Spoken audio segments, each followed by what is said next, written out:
అసలు ఎవట్రా వీడు? జేఆర్‌వినా? నిన్న సీసీ ఫుటేజ్‌లో ఉన్నవాడే కదా వీడు! ఇప్పుడు నా కళ్ళ ముందే ఈ స్వప్నిక తన కొడుకుని తీసుకొని వాడితో వెళ్తుందా? వీడి వాలకం చూస్తుంటే ఆ జగ్గుగాడిలా ఉన్నాడు. వెంటనే వీడి సంగతేంటో చూడాలి అని కసిగా మనసులో అనుకుంటాడు ఆకాష్. నిన్నే ప్రేమిస్తా ఒక సీఈఓ ప్రేమ కథ పార్ట్ 181. ఆకాష్ కారుని వెనక వదిలేసి వీజీ బైక్ గాలి కట్టే వేగంతో ముందుకు దూసుకెళ్తుంది. బాయ్నెట్ మీద కూర్చున్న రాజ్ గాలి తన ముఖాన్ని తాకుతుంటే కిలకిలా నవ్వుతూ గాల్లో చేతులు ఊపుతున్నాడు. వెనుక కూర్చున్న స్వప్నిక విజయ్ భుజాలను గట్టిగా పట్టుకుని తన భర్త వీపును ఆనుకుని కళ్ళు మూసుకుని ఆ స్పర్శను అనుభవిస్తుంది. డాడీ, ఈ బైక్ ఎంత ఫాస్ట్ గా వెళ్తుందో, నేను సూపర్ మ్యాన్ లో ఉన్నాను కదా అని హ్యాపీగా అరుస్తూ అంటాడు రాజ్. రాజ్ని ఒక చేత్తో పట్టుకుని, అవును రాజ్ కన్నా, నువ్వు సూపర్ మ్యాన్వే, మనం మేఘాల్లోకి వెళ్తున్నాం చూడు అని నవ్వుతూ అంటాడు విజయ్. విజయ్, 5 ఏళ్ల క్రితం మనం కలిసున్నప్పుడు కూడా ఇలా బైక్ మీద లాంగ్ డ్రైవ్ కి వెళ్ళింది లేదు కదా. అసలు ఆ రోజుల్లో ఈ ఐడియా మనకు ఎందుకు రాలేదా అనిపిస్తుంది. ఇప్పుడు ఇలా ముగ్గురం కలిసి వెళ్తుంటే ఇన్నాళ్ళు ఏదో పెద్ద నిధిని కోల్పోయామేమో అని అనిపిస్తుంది నాకు అని మెల్లగా అంటుంది స్వప్నిక. ఆమె చేతిని మెల్లగా తడుతూ, అప్పుడు కాకపోతే ఇప్పుడు ఏమైంది స్వప్ని, మన ముందు ఇంకా జీవితం చాలా ఉంది. రోజు నేను ఇలాగే తీసుకెళ్తాను. కావాలంటే ఇవాళ రాత్రి రాజుని పడుకోబెట్టాక మళ్ళీ ఇద్దరమే ఇలా లాంగ్ డ్రైవ్కి వెళ్దాం, ఏమంటావు అని ప్రేమగా అంటాడు విజయ్. నిజంగానా విజయ్? మరి ఆకాష్ గడికి దొరికిపోం కదా అని అంటుంది స్వప్నిక. వాడు మన నీడను కూడా పట్టుకోలేడు, వాడి గురించి భయపడకు, అది నేను చూసుకుంటాను అని సీరియస్ గా అంటాడు విజయ్. అవును విజయ్, పక్కనే ఐస్ క్రీమ్ పార్లర్ ఉందని అన్నావు, దాన్ని ఎప్పుడు దాటొచ్చేసావు, మళ్ళీ ఇటువైపు వెళ్తున్నావేంటి? అదే చూస్తున్నాను, ఇంకా రాలేదేంటా అని అంటూ కంగారుగా అడుగుతుంది స్వప్నిక. తొందరగా వెళ్ళి ఐస్ క్రీమ్ తిని ఇంటికి వెళ్తే రాజ్కి ఏం హ్యాపీ ఉంటుంది చెప్పు. అందుకే ఇలా సిటీ చుట్టూ ఒక పెద్ద రౌండ్ వేసి వాడికి లోకం చూపించాలని తీసుకొచ్చాను. చూడు నా కొడుకు కళ్ళల్లో ఆనందం, అది చాలు నాకు అని సంతోషంగా అంటాడు విజయ్. డాడీ, అక్కడ బెలూన్స్ ఉన్నాయి చూడు అని ముద్దుగా అడుగుతాడు రాజ్. అలా ముచ్చట్లు చెప్పుకుంటూ నవ్వుకుంటూ చివరకు ఐస్ క్రీమ్ పార్లర్ ముందు బైక్ ఆపిన విజయ్ బైక్ దిగగానే రాజుని అమాంతం ఎత్తుకుని మరో చేత్తో స్వప్నిక భుజం చుట్టూ చేయవేసి ఆమెను తన వైపు లాక్కుంటాడు.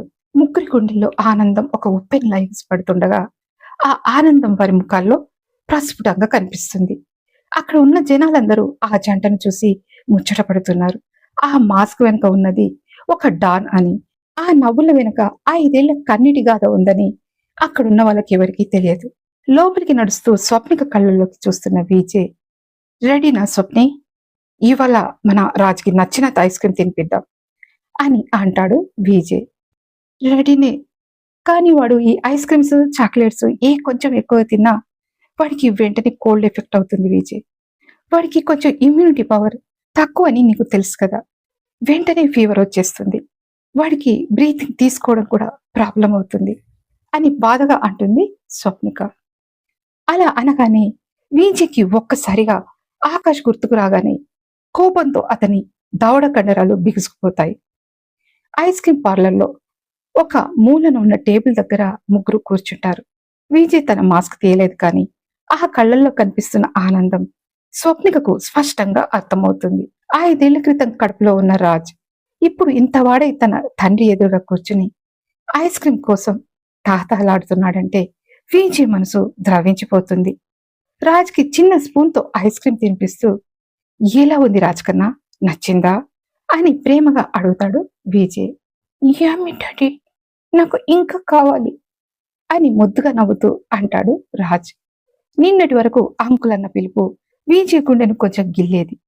తని నాన్ననని చెప్పాలని ఉన్నా పరిస్థితులు తనని కట్టిపడిస్తున్నాయి. కానీ స్వప్నిక ఈరోజు తనని డాడీ అని రాజ్కి చెప్పడంతో అతని మనసు చాలా రిలీఫ్ గా ఉంది. అప్పుడే ఆమెకు తను నోరు జారి చాలా సంతోషంతో రాజ్కి విజయ్ని డాడీ అని చెప్పడం గుర్తుకు రాగా, విజయ్, నేను రాజ్కి నిన్ను డాడీ అని ఇంట్రడ్యూస్ చేశాను, వాడు అందరి ముందు నిన్ను డాడీ అని పిలిస్తే, ఇంట్లో ఎవరితోనైనా చెప్తే అని భయంగా అంటుంది స్వప్నిక. ఒక్కసారి స్వప్నిక వైపు చూస్తూ, స్వప్ని, ఈ రోజు రాజ్కి నన్ను డాడీ అని చెప్పావు. అందుకే వాడి ముఖంలో అంత సంతోషం ఉంది. నువ్వు భయపడకు. నీ భయాలన్నీ నీ ఈ వీజీపై వదిలిపెట్టు అని టేబుల్ కింద ఆమె చేతిని గట్టిగా పట్టుకుని ధైర్యం చెబుతాడు. చూసావా విజయ్, వాడు అచ్చం నీలాగే మొండోడు. నువ్వు మాస్క్ వేసుకున్నా వాడు నీ దగ్గరికి వచ్చేసాడంటే రక్త సంబంధం అంటే ఇదేనేమో. నువ్వు విక్రమ్ రాయ్గా ఉన్నా, జేఆర్విగా ఉన్నా నీ దగ్గరికి భయపడకుండా వచ్చాడు వాడు అని చెమ్మగిలిన కళ్ళతో అంటుంది స్వప్నిక. ఆమె వైపు ప్రేమగా చూస్తూ, నిజమే స్వప్ని, వీడు నా ధైర్యం. వీడి కోసమైనా ఆ ఆకాష్ గాడిని అంతం చెయ్యాలి. వాడు ఇందాక బైక్ మీద మనల్ని చూసినప్పుడు వాడి మొహం మాడిపోవడం చూసావా నువ్వు? వాడికి పిచ్చెక్కడం ఇప్పుడే మొదలైంది అని ఒక ఈవిల్ స్మైల్ ఇస్తూ అంటాడు విజయ్. ఇక్కడ కారు దిగిన ఆకాష్ చాలా కోపంగా ఆఫీసులోకి వెళ్తాడు. బైక్ మీద స్వప్నిక వేరే వాడితో వెళ్లడం చూసి అతనికి రక్తం మరిగిపోతుంది. కారు దిగి రిసెప్షనిస్ట్ దగ్గరికి వచ్చి టేబుల్ దగ్గర గట్టిగా బాదుతాడు. ఆ దెబ్బకు రిసెప్షనిస్ట్ ఒక్కసారిగా ఉలికి పడుతుంది. స్వప్నిక ఎవరితో వెళ్ళింది? అసలు ఇక్కడికి ఎవడొచ్చాడని తనతో బైక్ మీద షికారులు వెళ్తుంది? చెప్పు నువ్వు అని ఆకాష్ కోపంగా కళ్ళెర్ర చేస్తాడు. రిసెప్షనిస్ట్ వణుకుతూ, నాకేం తెలియదు సార్, మేడం ఎవరితో వెళ్లారో నాకు చెప్పలేదు అని అంటుంది. సరే, అసలు లోపలికి తనని కలవడానికి ఎవరొచ్చారు? ఆ పేరు చెప్పు చాలు అని మళ్ళీ అంటాడు ఆకాష్. ఎవరో జేఆర్వి అని వచ్చారు సార్, మేడం పిలిస్తేనే లోపలికి పంపించాను అని భయంగా అంటుంది రిసెప్షనిస్ట్. కోపంతో ఊగిపోతూ, జేఆర్వినా? అంటే ఇందాక వాడు చెప్పిన పేరు నిజమే అన్నమాట. ఇంతకీ ఇక్కడ విక్రమ్ రాయ్ కార్ కనిపించడం లేదు. ఆయన ఇవాళ ఆఫీస్కి రాలేదా అని సీరియస్ గా అడుగుతాడు ఆకాష్. ఏమో సార్, నాకు తెలియదు అని భయంగా అంటుంది రిసెప్షనిస్ట్. అతని అసహనం పతాక స్థాయికి చేరుతుంది. అప్పుడే అటుగా వెళ్తున్న కాశీని చూసి ఆకాష్ పిచ్చెక్కేలా అరుస్తూ, ఏయ్ కాశీ, ఇలారా, నిన్నే పిలిచేది, ఇట్రా అని గట్టిగా పిలుస్తాడు. కాశీ ఆగి పక్కనే ఉన్న గిరితో చాలా క్యాజువల్ గా, గిరి, ఏంటో చూడవయ్యా, అక్కడ ఆ ఆకాష్ పిలుస్తున్నాడు, ఏదో మురుగుతున్నట్టున్నాడు అని అంటాడు. అది విని తట్టుకోలేక, రేయ్ కాశీ, బలిసిందారా నీకు?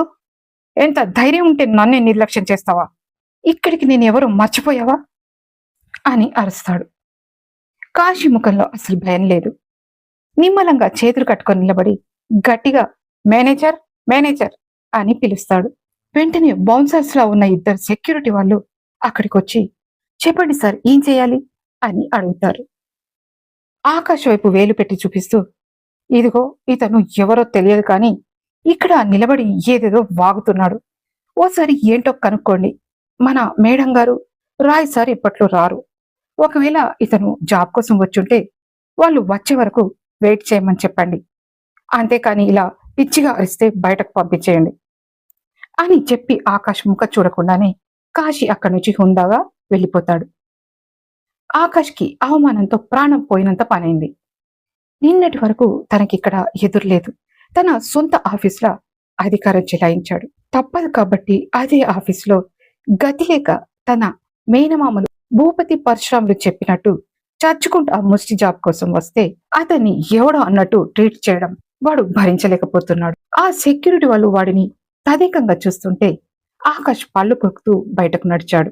కాశీ చేసిన అవమానాన్ని భరించలేక తన కారు దగ్గరికి వచ్చిన కాశీ ఒక్క క్షణం కూడా ఆలోచించకుండా జగ్గుకి డయల్ చేస్తాడు. అటువైపు ఫోన్ లిఫ్ట్ చేయగానే, ఒరే జగ్గు, ఎక్కడున్నావురా నువ్వు? నిజం చెప్పు, ఎక్కడున్నావు అని ఆంబొద్దులా అరుస్తాడు. జగ్గు బిత్తరపోయి నిద్రమత్తులో, సార్ నేనేంటి సార్ ఇంట్లో ఉన్నాను, ఎందుకిలా అరుస్తున్నారు అని భయంగా అడుగుతాడు. అబద్ధం చెప్పకురా నా కొడక, నువ్వు ఇంట్లో లేవు. నువ్వు ఇప్పుడు స్వప్నతో ఉన్నావు కదా.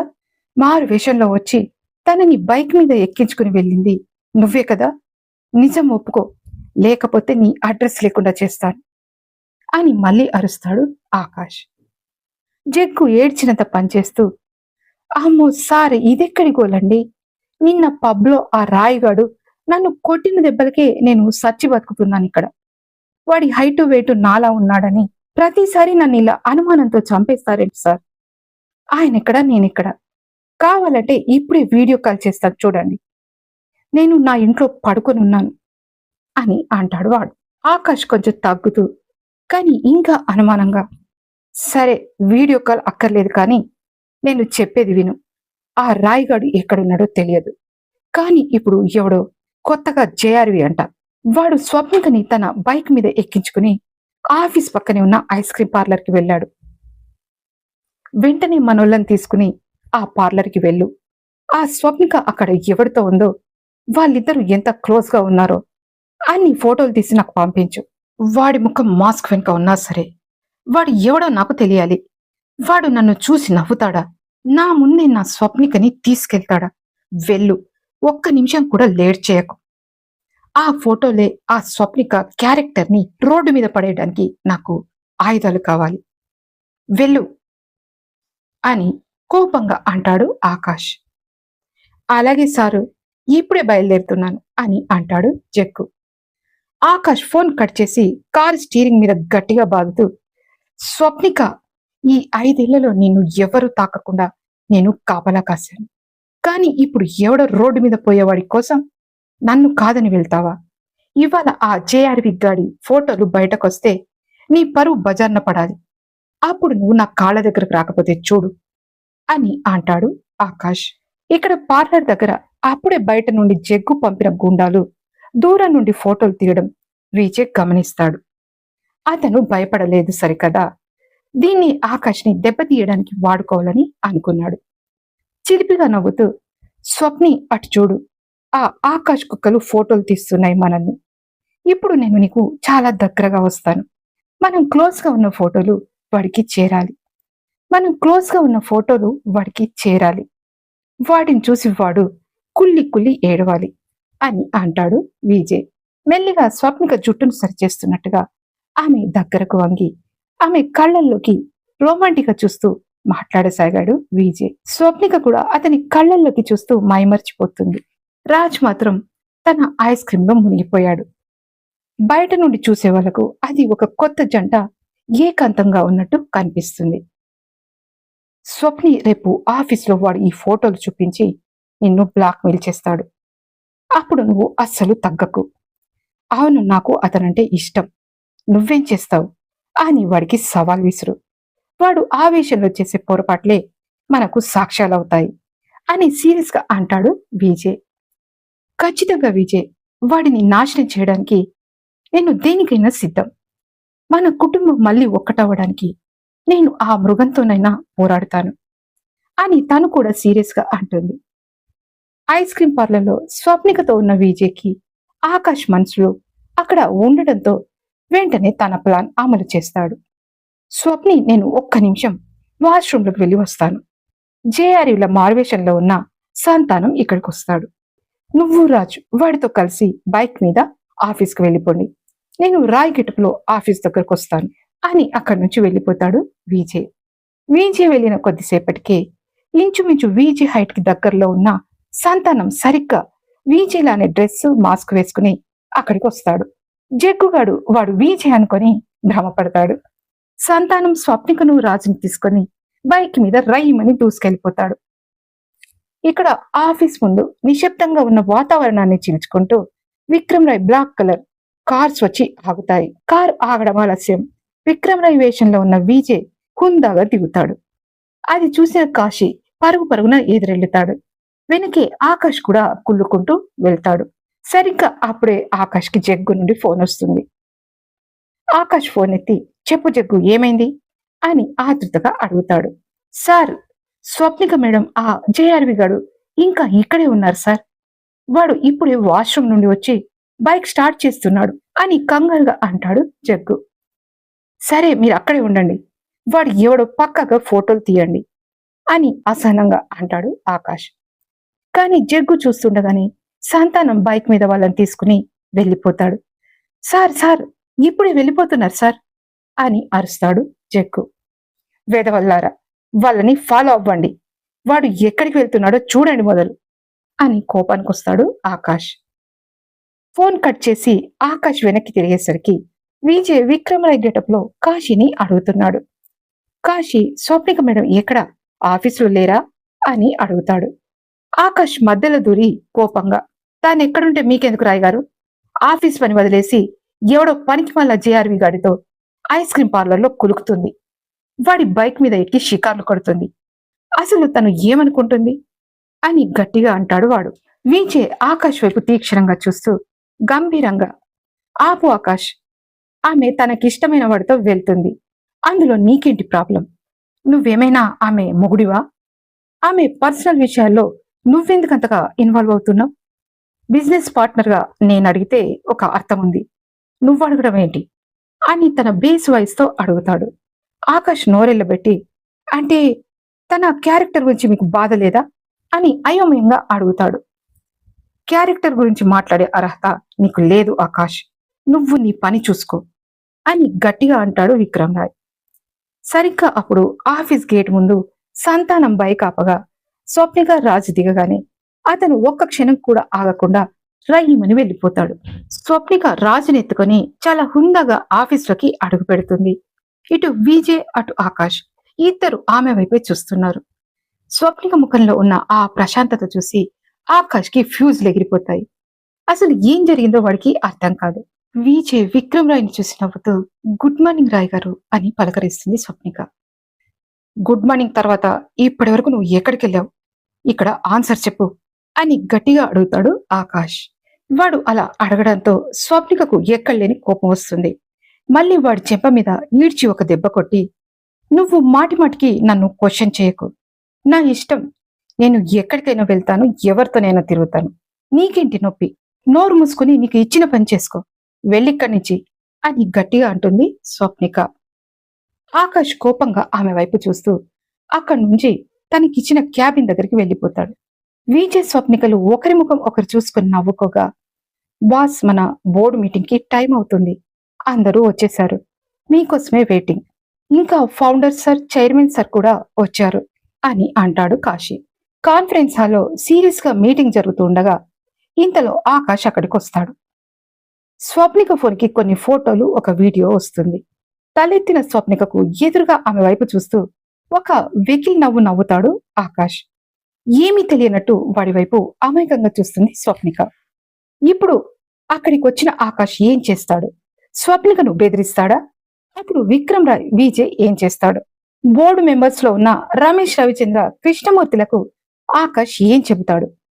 తెలుసుకోవడానికి వెంటనే సబ్స్క్రైబ్ చేసుకోండి. ఈ పార్ట్ మీకు నచ్చినట్టయితే లైక్ చేసి, హైప్ ఇచ్చి, కామెంట్ పెట్టండి. Thank you so much.